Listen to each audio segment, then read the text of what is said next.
Chrissy. How are you today? I'm doing good. I actually had a question. Okay. Um, what is your favorite flower?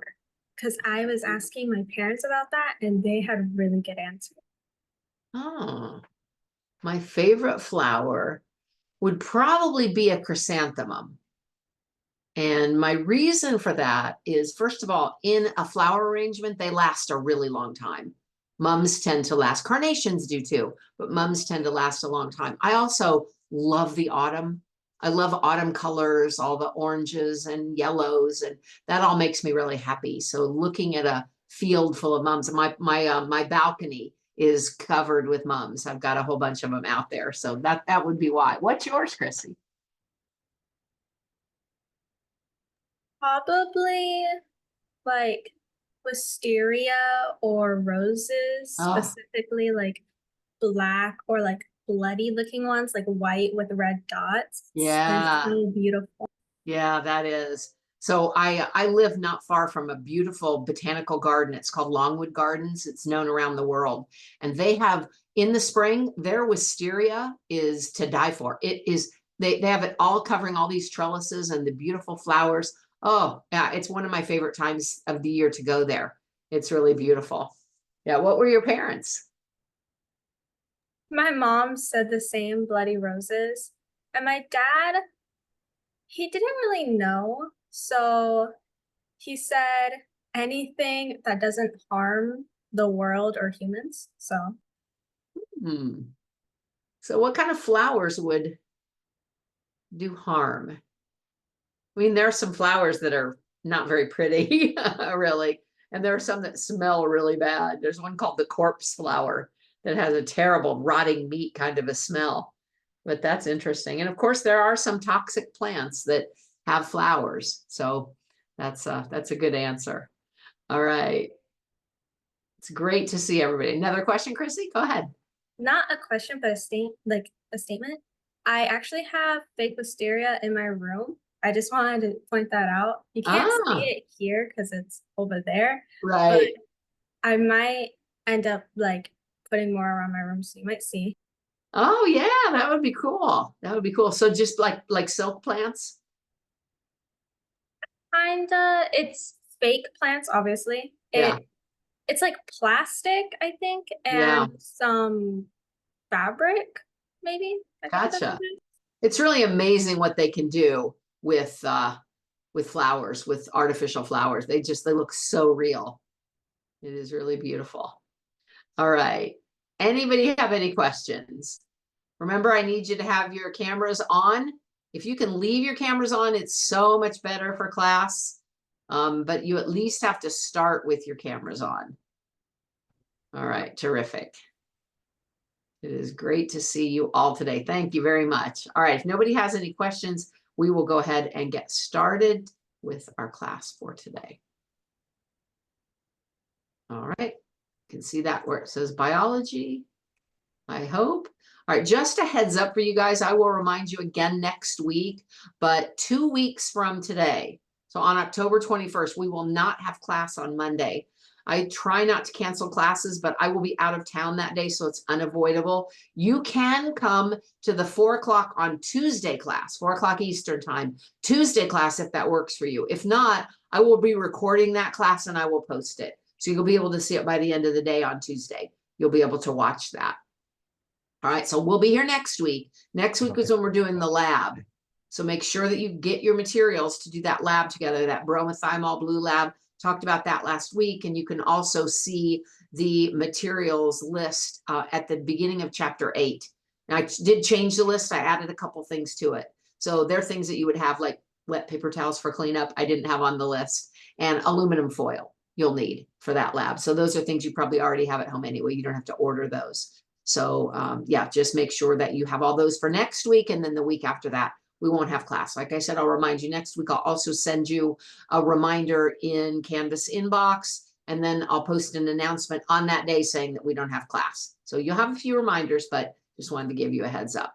All right, so I want to talk today, as we're leaving, I know you started the cell unit, but before we completely leave behind the ecology unit, I want to talk about waste and recycling, because a lot of times people just don't stop and think about what happens to the stuff that they put in their trash can, right? So you use things, you throw them away, then what? Where do they go? What happens to them? So I want to talk today about the ways that we get rid of the things that we throw away. And I want to talk about recycling. So we have to remember that trash has a whole lot to do with biology, because ecology is that branch of biology that deals with the relation of organisms to one another and to their physical surroundings. So living things are affected by what other living things do. And some of those living things are humans and what we do. We have an impact on our world. Now I want to start with this. This is a little bit long video. It's 4 minutes. It's called a mockumentary. Anybody know what a mockumentary is? What do you think that sounds like? A mockumentary. I'm sorry, Nathan, you have to speak up a little bit. Try again. I just couldn't hear you.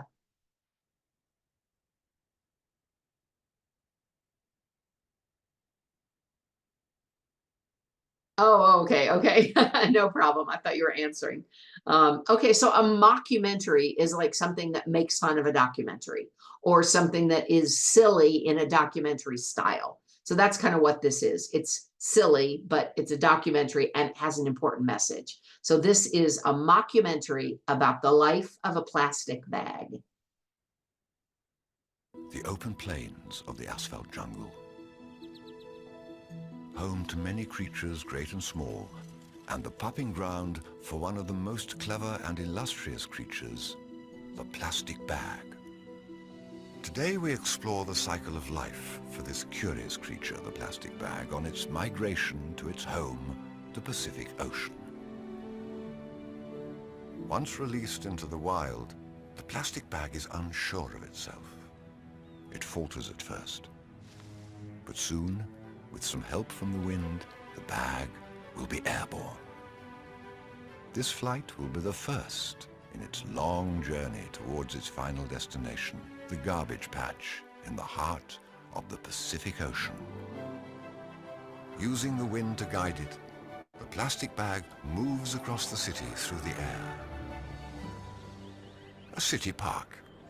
This park may at first seem an idyllic place for the plastic bag, but danger lurks round every corner. Here it will encounter many enemies, including one of the most dangerous, park services.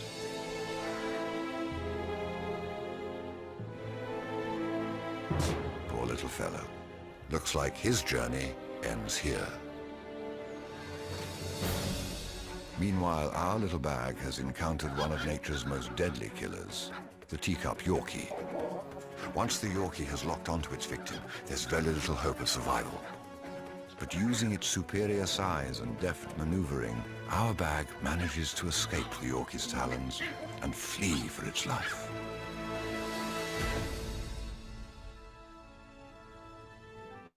Over the course of its miraculous migration, the plastic bag will cover vast distances through neighborhoods, across parks, and down city streets.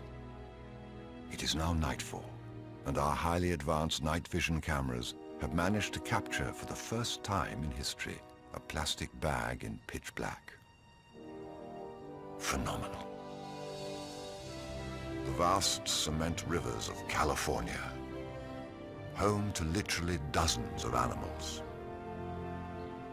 Many plastic bags will not make it out of here. The reeds and branches will see to that. As at home in water as it is on land or in the air, the bag's natural buoyancy makes it an excellent swimmer.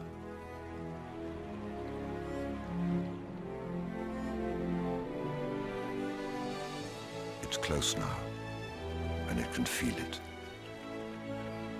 At last, the bag has reached the gateway to the open sea.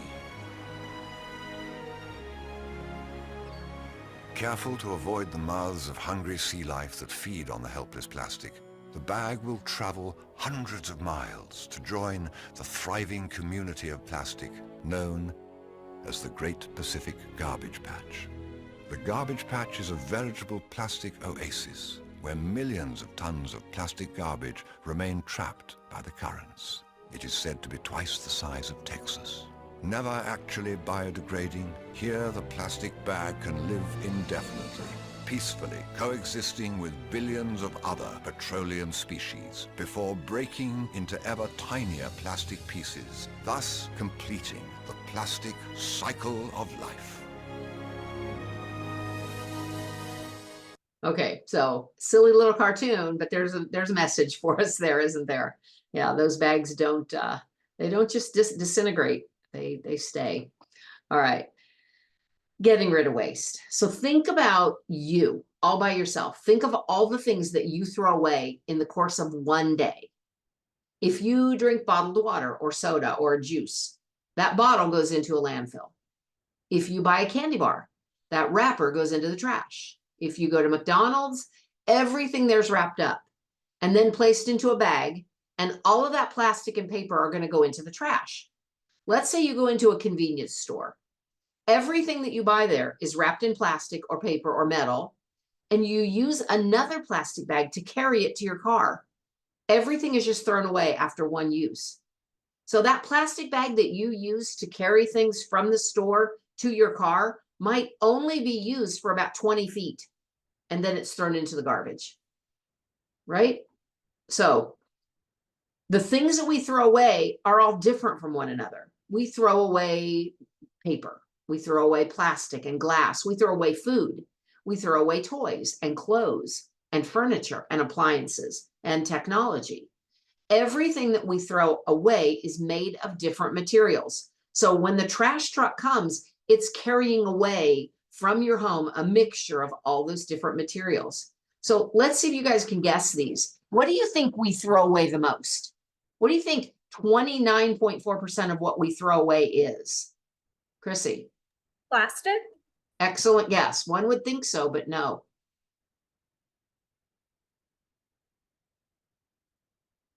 Any other guesses, Nathan? Paper? It is paper. Yeah, paper is what we throw away most of. All right, I'll go down the list now so you can see them. Some things, the thing we throw away second most of is actually wood.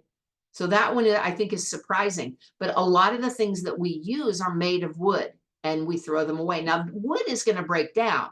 Paper is going to break down. But a lot of what we throw away doesn't break down. So 10% of what we throw away is yard waste. So this would be the things that you rake up and put into a bag and throw away. Metal is 8%. Miscellaneous inorganic. So these would be just things that don't fit into these categories right here. Those are going to be 8%. Textiles, that would be things like clothing, shoes, those kinds of things, curtains, bed sheets, anything that's made out of fabric. Plastic is only 7.2%. Now that really surprised me because I would think that we threw away a lot of plastic, but we throw away only about 7% of it. Then we've got miscellaneous organics. So that would be like food waste and things that don't fit into a food waste kind of a category. So, but are living. Organic would be things that are now or once were alive. And then the last one that is 2% is glass. Now, some of these materials like food break down.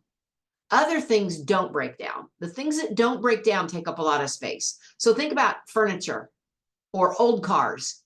Those don't break down, so they can fill up a landfill pretty quickly. Old electronics, which we'll talk about in a bit, like computers and cell phones, they have some harmful things in them that can leak out and pollute the land. And of course, we know that plastic is a problem. So even though plastic isn't a very big percentage of what we throw away, it doesn't break down easily. That's causing a lot of problems in the world for ecosystems everywhere. There are some biodegradable plastics that are being made right now. And they might be part of our solution, but they're not in wide use yet.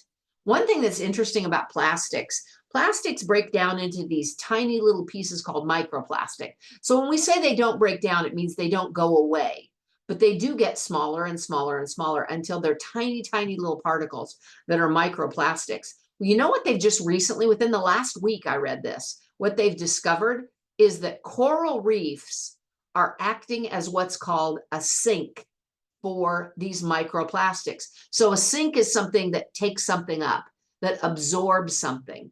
Coral reefs are taking these pieces of microplastic and incorporating them into their structure. So the coral reefs are making use of these plastics, getting them out of the water in a way that is actually helpful to the coral reef and less harmful to the other organisms living in the water.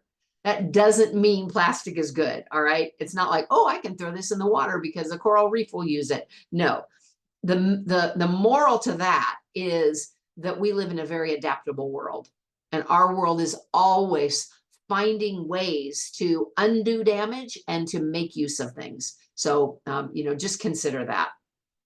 All right, so hopefully we'll get to have these biodegradable or compostable plastics. I buy compostable baggies, so that, like the kind you use for sandwiches, and that's what I use. And they will break down into compost. They're made of like a cornstarch kind of a solution, so that you can find those. They're at this point a lot more expensive, but if you reuse them a few times, then it's worth it.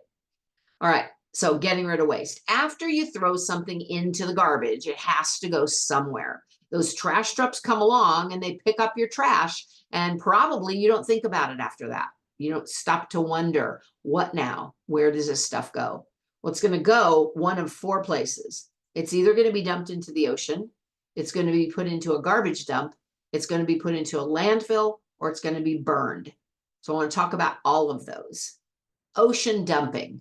So ocean dumping is what it sounds like. It is throwing waste into the ocean. And not very long ago, a lot of trash and a lot of waste from factories was just dumped into the ocean because people thought the ocean was so big, it wouldn't matter.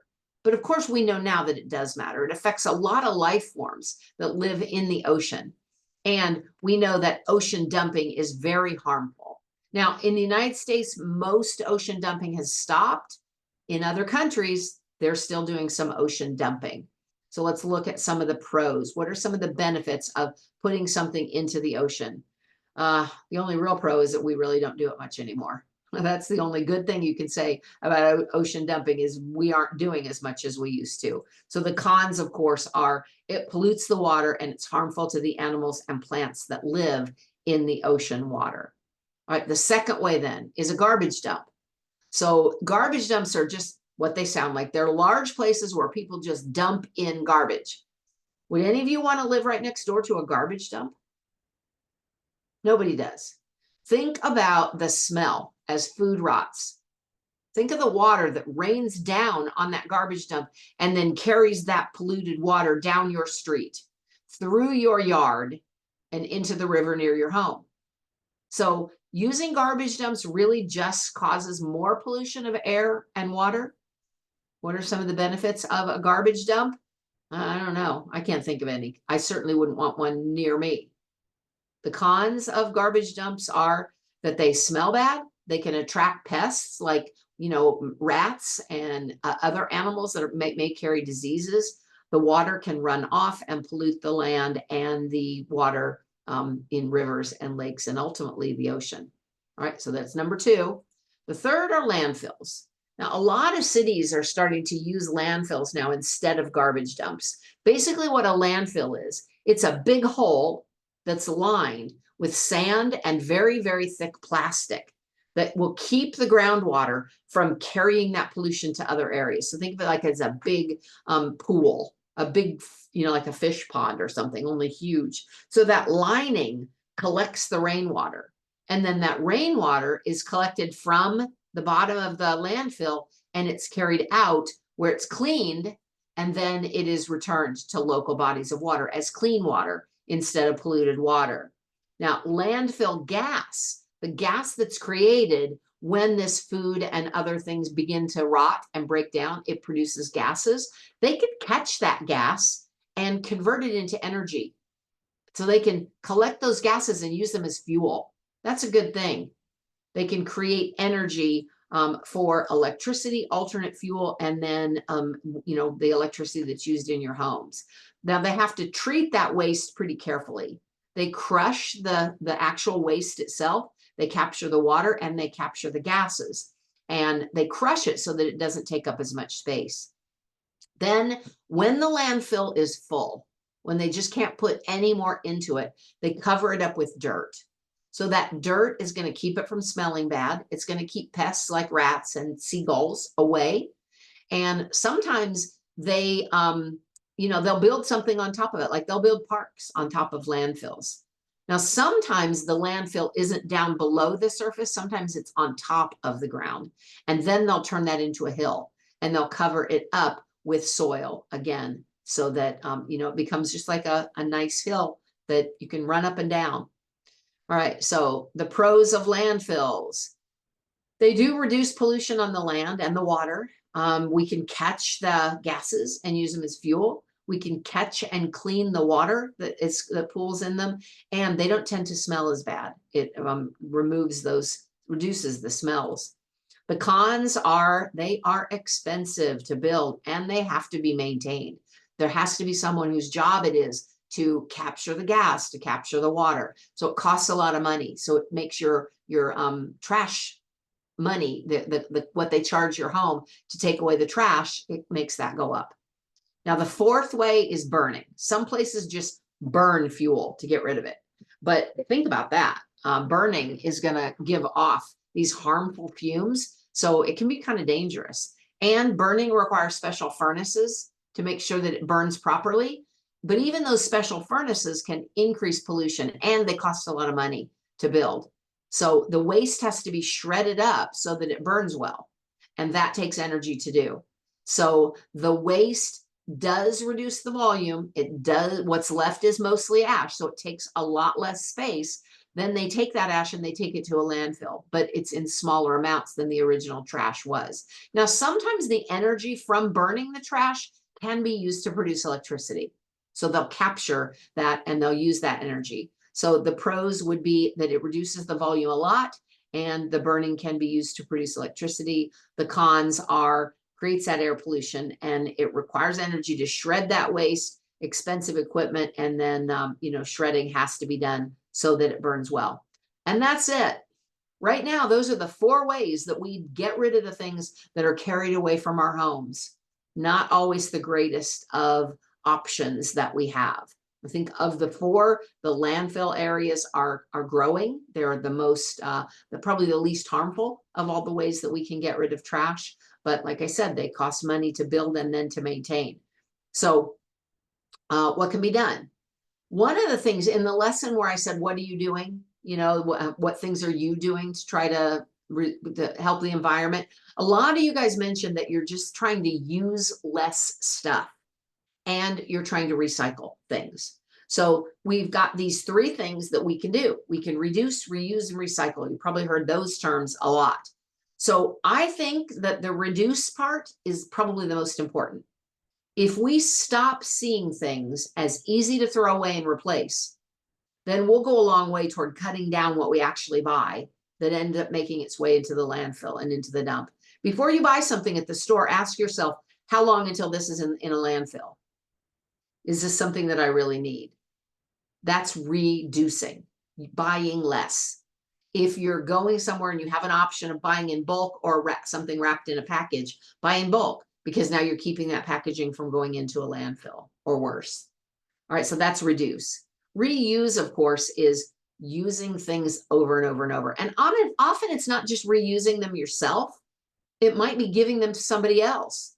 Think about neighbors who might want to reuse something that you're getting rid of, or a thrift shop. There are even online community gifting groups. Like I'm part of a community gifting Facebook group where if I have something, let's say my glass here, I don't want this glass anymore. I got it. Somebody gave me one I like better. I can take a picture of this and put it on my community gifting Facebook group and say, anybody want this? Somebody will come and get it. It's a way that we can share, that we can reuse things over and over. All right, recycling now. This is a bit more complicated. So I want to talk a little bit more about what I mean by recycling. So do you think recycling is worth it? Raise your hand if you think it's worth it to recycle. It's really complex. So think about what you base your view on. If you think recycling is worth it, based on what? You know, have you done any research yourself? Have you read anything about it? Remember, that's what we do as scientists. We ask questions. Often then we'll go do a little research to see what others have found. And we need to learn to think for ourselves and not just take what we've been given. I can tell you right now, the way things are, recycling is only a little bit worth it. The reason we recycle now is because we need to get better at recycling. We're not really good at recycling right now. As a country, we're not really good at recycling. That doesn't mean we shouldn't. In fact, it means the opposite. It means we need to do more. We need to improve the way we recycle. So on average, it's estimated that only 9 to 20% of the items you place in your recycling bin are actually recycled. Yeah, that's it, Robbie. So between 9 and 20%. 20 is the top limit. Yeah. Now, this is different depending on where you live. The percentage of things that are actually recycled can be different based on what part of the country you live in, what city you live in, what the recycling facilities are like in your town. What are the kind of materials that are recycled? And there's some factors that influence low recycling that we'll talk about in as we continue here talking about recycling. But due to these issues, even though people may be putting things in their recycling bin, a lot of that, in fact, more than 80% of that ends up in a landfill or being burned. So how can we improve recycling? Well, first of all, we need to know what it is. We all make trash every day. To lower the amount of trash we can recycle, that means taking objects and using the materials they're made from to make something new. Reduce, reuse, and just not buying things in the first place is the best thing to do. But of the things that we do buy that we need to get rid of, recycling is the best option for them. So here's some examples of things that we can recycle. You can recycle paper to make new paper. You can recycle aluminum cans to make new cans. And you can recycle glass to make new bottles and jars. These are the three most commonly recycled items. Paper, aluminum, and glass are the ones that have the best likelihood of actually going into a recycling facility and being used to make something else. Now, not only do we save raw materials when we recycle, but we keep these things out of landfills. But we have to make sure that we're recycling the right kinds of things. So what happens? Once again, we often don't think, I put my recycling in my recycling bin, I set it out at my curb. What now? Where does it go? Well, after you put them in the bin, they're taken to a recycling factory where they're shredded into very small pieces and melted down into either a liquid or a pulp before they're used to create something new.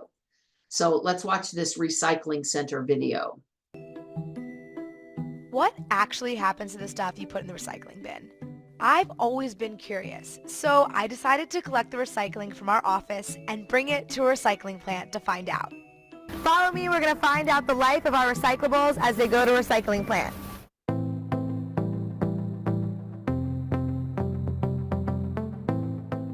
When I got to Sims Recycling Plant in Brooklyn, I found a huge warehouse where 800 tons of recyclables from all over New York are dropped off by barge and truck every day. The plant was built in 2013 and it is state-of-the-art. It handles materials like metals, glass, and hard plastics. And after those materials are dropped off, they're sorted. So we take all of those unsorted recyclables and we're pushing it through our processing system, which is almost all automatic. It's about 2.5 miles worth of conveyor belts, magnets, cameras, all sorts of other machines dedicated to just sorting out different materials. The sorting machine is very high tech and sorts 14 kinds of materials, like glass, aluminum, cartons, and different types of plastic. Once enough of a material is collected, it's compressed into a 1,000 to 1,500 pound block called a bale. After the bales are sorted, they're sold to third-party companies. For example, a bale of aluminum might sell for $800. Buyers then take that raw material, clean and process it, and turn it into something new. This process saves way more energy than mining for virgin materials. With the same amount of energy that it takes to make 1 can of new aluminum, you can make 20 cans from recycled aluminum. And using 1 ton of recycled plastic saves 16 barrels of oil. You have to think about all this stuff as coming from the earth, right? There's natural resources, oil, and all these plastics. And once you put it in the trash, it's going to a landfill or it's going to an incinerator. You're never going to use that material again. Okay, now, the thing that we have to remember is that, although that said, you can get a whole bunch of aluminum cans with less energy than making one new one, but the whole process of recycling also takes energy. So we have to figure that in when we're talking about recycling as well. Here are some of the advantages. It does reduce waste. It keeps things out of the landfill. It takes less energy to use existing materials than to get the new ones, and it prevents things from having to be burned. So it's a good idea, but there's some caveats to it as well. So there are some problems with recycling. Let's watch this. Despite the great setup at Sims, there are a lot of issues with recycling. First of all, Americans kind of suck at it. According to the EPA, about 75% of all of our waste is actually recyclable, yet our recycling rates hang around 34% nationally. That basically means that only 1/3 of every single thing we use and throw out every day is making it to the recycling bin. There's a garbage can right outside our office. You can see there's paper and there's some cans in there, cups. All of these things are recyclable and they're in the trash right when there's a recycling bin right next door. Only about 50% of recyclables in New York City are getting recycled right now. And I think that's largely a result of maybe a lack of public education, the fact that the rules have changed over time. Maybe some people just don't care enough or don't know why they should care. And I think all of those kind of issues can really be addressed through education. Sam also told me about another problem called wish cycling. That's when people put trash into the recycling bin, hoping it can be recycled, when in fact it cannot. I would say it's about 10 to 13% of what we get is not something we want to receive. Those kinds of materials are maybe extra plastic bags, plastic film, maybe little bits of food scraps mixed in with those containers. Wish cycling wastes a lot of energy and fuel because items are shipped to a plant like Sims, sorted, and then eventually just sent to the dump. Sam told me that another huge misconception about recycling are plastic bags. We get about 18 tons of plastic bags here every single day. Ideally, we would be getting nothing. Plastic bags are a low quality kind of plastic, which makes them really hard to resell. On top of that, the bags get stuck in the machine and can break it. So if you want to recycle your plastic shopping bags, go to a plastic drop-off at a retailer like Whole Foods. Not surprised you guys, 18 tons of plastic bags per day at one recycling center in New York City. One. Yeah, it's a lot. And plastic bags don't weigh very much. I think it takes a lot of them to make 18 tons. So that's definitely a problem. So one of the major problems that we have with recycling is that it can be expensive. We have to build these recycling centers, and you need a lot of people in order to sort the materials, and that costs money. When the recycling was first a thing, like, 20, 30 years ago, when recycling started being more popular, a more important thing to do, people had to sort it themselves. You had a box for glass and a box for plastic and a box for metal and then a box for other things. Well, now it's what they call single stream recycling, where you put everything in there and it's sorted at the recycling center. But that costs money in order to do that. And not every kind of plastic can be recycled. A big problem is that people don't really know what they can do. They don't know what they can recycle and what they can't. So contamination is a big issue with recycling. So things have to be recycled at the recycling center since they're not being done at home. Another major problem is that there are some things that are mixed material items. So think like a bicycle. Bicycles are made out of different materials. We've got our rubber in the tires. You've got some plastic. You've got some metal. You've got some, like the gears that are made out of a different kind of metal than the frame would be made out of. So if something cannot be separated into different materials, you shouldn't put it in the recycling bin. So like those bicycle parts, car parts, those are made out of different kinds of materials, so they shouldn't be recycled. Now they can be reused. You could give that old bike to somebody else to reuse. Another problem with some of these things is that they might be covered with grease or dirt, and that can interfere with the recycling process. And another problem is not all glass is the same. Just because something is made of glass doesn't mean that you can recycle it. So the glass that's in light bulbs can't be recycled. The glass that's in dishes can't be recycled. The glass that is in window panes, bottles, is different from the ones that are in bottles and jars. So that can't be recycled. So if you recycle glass things that aren't recyclable, somebody has to take them out at the recycling center. So we have people whose job it is to sort. And even things like plastic, not all places will accept all kinds of plastic. And if you put the wrong kind of plastic in your recycling bin, someone has to take it out. Now, some of this is done by machines. They got big magnets that'll pull certain kinds of metal out, but a lot of the sorting has to be done by hand. And they have to pay those people to do that. It's a job someone has. Now, after they're sorted, they're broken down into smaller pieces in order to be able to be recycled.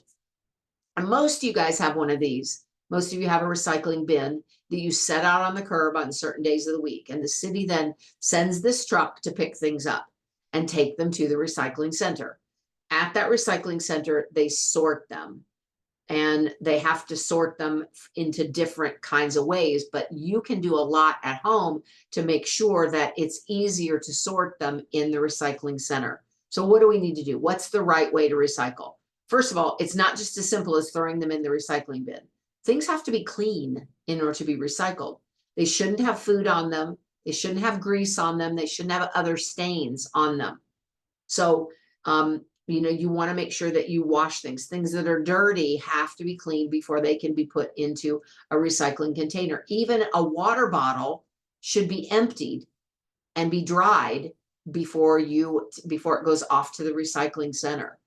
So there also are plastics have different numbers on them. So does anybody here know what numbers your city recycles?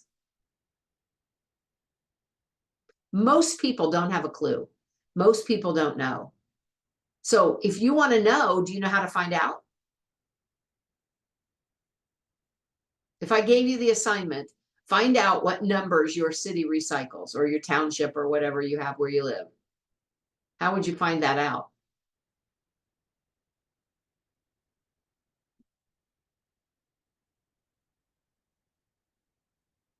So one of the easiest ways is to check your city's waste management website. Isabel, you have a list in your kitchen. That's pretty cool. Yeah, that's awesome. So if you don't know yourself or you don't have a list in your kitchen, you can call your city's trash website or look on your city's trash website and they'll tell you there. You could also call your city and ask, like call the waste management office of your city and ask. You can get those numbers online. You could call a local recycling center or find their website and they'll be able to tell you. Sometimes the recycling bin will have the numbers on it. It'll have instructions on there that will tell you. So plastic comes with numbers between 1 and 7. And these numbers tell the kind of plastic that it is. Now, some recycling centers only accept some kinds of plastic. Most of them will take 1s and 2s. Most recycling centers. You get up above 3, it becomes a little iffy then. So you have to find out what your town will recycle and only throw those things away. Don't throw something in the recycling. Don't throw something in the recycling just because it's made out of plastic. Sometimes grocery stores, like she said in the video, like Whole Foods, they'll take plastic grocery bags and that's the best way to recycle them. So even when you put your stuff into your recycling bin, you shouldn't use a bag. So one of the rules here is no bags. We don't recycle plastic bags. They dissolve into potentially harmful microplastics and they can kill or hurt animals. Really, the plastic bags are pretty much the worst of all the things. So even though they are technically recyclable, don't put them in your bin at your curb. Take them to a drop-off area like a grocery store. So plastic bags are the #1 contaminant that they have in recycling centers. They call them tanglers because they get caught in the machinery and that then can shut down the equipment. Think about it this way. If something plastic is soft enough that you can poke your finger through it, don't recycle it. It also means you shouldn't bag your recyclables. You should dump them loosely right into your bins. Don't put them in bags themselves because those bags then go to the recycling center. Number 2, small things, big problems. Don't recycle anything smaller than a credit card. So that includes things like those plastic coffee pods, bottle caps, plastic silverware, plastic paper clips, and really a million other tiny little plastic things that we use every day. They're just too small to be sorted accurately, and they can jam the recycling equipment. Now, one exception to that is if a bottle cap is still on its bottle, you can recycle it. So put your cap back on the water bottle, screw it on tightly. That can go because the way they separate things, it will be recycled without causing trouble to the equipment. Rule number 3, have things clean, empty, and dry. Contaminating whole loads of recycling materials makes them useless, and they just send them right to the landfill.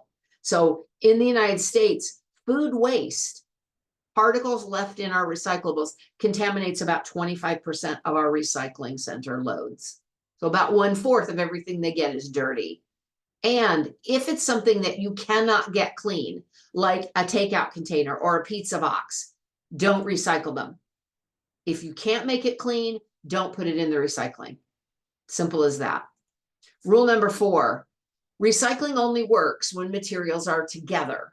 So things like plastic coated coffee cups, laminated paper, even bubble wrap envelopes, where they got bubble wrap on the inside and paper on the outside, those can't be separated. So that means they have to be put into a trash can. And know your plastics. Most rigid plastics are recyclable, especially 1s and 2s, but the higher the number is, the less recyclable it's going to be. Past 2, gets a little bit tricky. All right, rule number 6. I like that term, wish cycling. We all do that. Oh, maybe this is recyclable. I'll throw it in the bin, and then they can, maybe it's, we feel better if we put something in the recycling bin. There's something mental about it. We optimistically can put non-recyclable things in there, but when we do, we might contaminate a whole load of recyclable materials. So we're actually doing more harm by wish cycling something that isn't recyclable than if we just threw it away in the first place. So a lot of people wish that things can be recycled, but they can't. Sometimes they're not. Wish cycling. Rule number 7. At the end of the day, we can't know everything, right? We've got a whole bunch of stuff that accumulates in our life. Things like batteries. Is a battery recyclable? What about a paint can? What about toys? What about clothing? A lot of them are not recyclable in the ordinary recycling, but there are sometimes separate drop-off centers or special instructions for recycling. Somebody said a minute ago, I think it was Isabel, did you say about a clothing company that uses recycling? I forget where you said that. Well, there are clothing companies that will take old clothing and they will recycle it into new clothing, but you can't just send them to your recycling center and you have to find out. You have to go online and say, is clothing recycling available in my community? And something will come up that'll allow you to do that. So knowing is important. Knowledge is power. If you're not sure if you can recycle it, just do a Google search. Can I recycle this? Can I recycle that? You can recycle batteries, but not in your recycling bin. You have to take them to a special battery collection center. If you just put them in the trash, they're going to leach those chemicals out into the soil around them. And then a major, major problem that we need to talk about now, because it's growing, is this problem with e-waste. Really what it comes down to is using our technology responsibly. So think about when you get a new cell phone. What happens to your old one? When you get a new computer or a new iPad or a new video game system, what do you do with your old one? Well, new technology is replacing old technology at a pretty fast rate. Sometimes companies just simply stop supporting them. You can't continue using them because it would be unsafe to do so. If a company is no longer supporting the safety features of a kind of a technology, you don't want to get hacked. Well, waste from these old electronics is called e-waste, and it really is a growing problem that we have. Recent data showed that e-waste is the fastest growing waste in the United States. So we're getting more and more of it over time. So what is it? E-waste is computer equipment, hard drives, TVs, mobile devices like phones and tablets. It's estimated, get this number. It is estimated that Americans throw out 130,000 computers every day. Every day. And that's just America. 130,000. Now, since the cell phone was invented, they're the top source of all the e-waste products. Cell phones are actually considered disposable.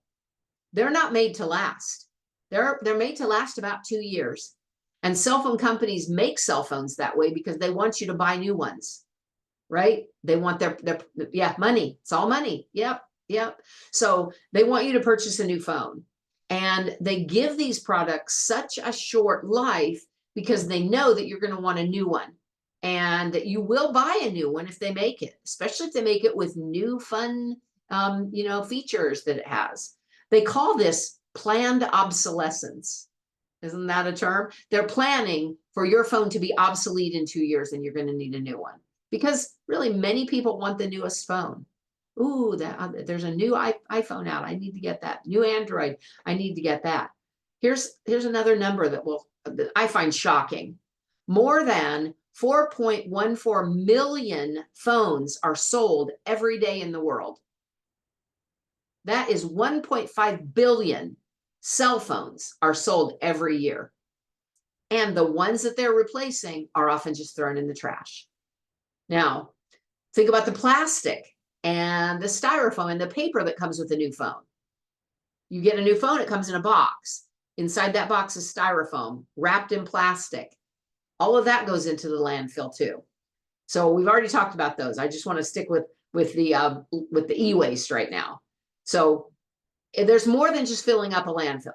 Cell phones have chemicals in them. Computers have chemicals in them. Video game systems have chemicals in them that can leak into the environment if they're not disposed of properly. So what can we do? Well, right now, most of our e-waste ends up in landfills. Now, some of those chemicals that are in the landfill go into the water and are cleaned by the process. Remember, we talked about that water is taken out and it's cleaned. So right now in the US, we have laws that prevent e-waste from being put into landfills. So we're not allowed to do that. But that doesn't stop people from putting it in their trash and then it just goes into the landfill anyway. Another thing that we're doing right now is we are shipping our e-waste to other countries where they end up in their landfills. That might not be the best solution for them or for us, right? So just having laws doesn't mean that we're not going to have them in landfills somewhere or another. One of the problems with the e-waste is that it's difficult to process. It has to be taken apart first, because remember, there's mixed materials there. So some parts of e-waste actually are valuable. They can be recycled. So they might contain metals like gold and silver and copper. It might be profitable to recycle them, but taking them apart and getting to those materials is not easy, and that costs money too. So electronic equipment is not built with recycling in mind. It would be nice if they started doing that, and maybe in the future they will. Maybe these companies will think, okay, let's make this easier to take apart and recycle. But right now, that's not the case. So some of the material might be hazardous. Some of it might be very valuable and scarce, though. One thing that is used in a lot of electronics is called rare earth elements. So they're a group of about 15 different elements. Think the elements on the periodic table. There's about 15 of them that are used to make electronic parts. They're also used to make really strong magnets sometimes. Well, almost all of our modern equipment that we have now, our electronics contain these rare earth elements. They're called rare because not because there aren't a lot of them. There are a lot of some of them, but they're scattered all throughout the crust of the earth. So since they're scattered, getting them and then purifying them takes time and energy. And even the getting of them can produce some toxic waste, which is harmful for the environment. So again, if we could take that equipment apart easily, we might be able to get some of those rare earth elements. But right now, as of today, that's really just not happening. All right. Keep in mind that the companies that make these electronic equipment things, they want you to buy new stuff.